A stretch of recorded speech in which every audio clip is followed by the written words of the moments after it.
Kung sakasakali, meron mga masamang tao, anong gagawin mo sa kanila? Papakulong, papapulis. Papapulis. Halimbawa na ako, naglalakad tayong dalawa. Bigla akong pinuntahan ng hold-upper. Tinutukan ako ng kutsilyo. Anong gagawin mo? Kunin yung kutsilyo. Tapos, Itatapon. itatapon. Anong gagawin mo dun sa magnanakaw? Ipapakulong. Ano ang mga gamit ni Wonder Woman na maaari mong gamitin? Tali po. Okay. Anong gagawin ni Wonder Woman sa tali? Hampas po. Iampas kanino? Sa mga tao pong masasama. May nagnanakaw po. Anong gagawin mo sa kidlat?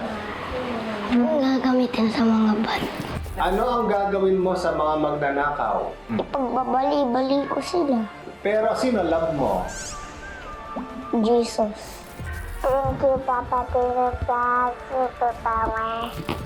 Thank you, God. Kasi binigyan mo ako ng superpower. Kung ililigtas mo sila, ano naman ang gagawin ni Iron Girl sa mga bad boys tsaka mga goons? Sasampalin ko. Sasampalin mo? Bakit mo nasasampalin? Masama sila. Bakit kailangan ng superhero? Para pumaligtas yung mga tao. Para maligtas ang mga tao. Para lagi-lagi yung panahon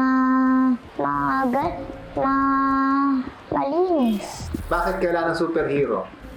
Kasi para mailigtas yung mga bata. Sa mga superhero ng Child House, anong gusto mo sabihin sa kanila? Maraming salamat po sa kanila. Tumutulong sila sa amin. Thank you dahil superhero na po ako. Sa mga bata na gusto maging superhero, sana maging malakas tayong lahat.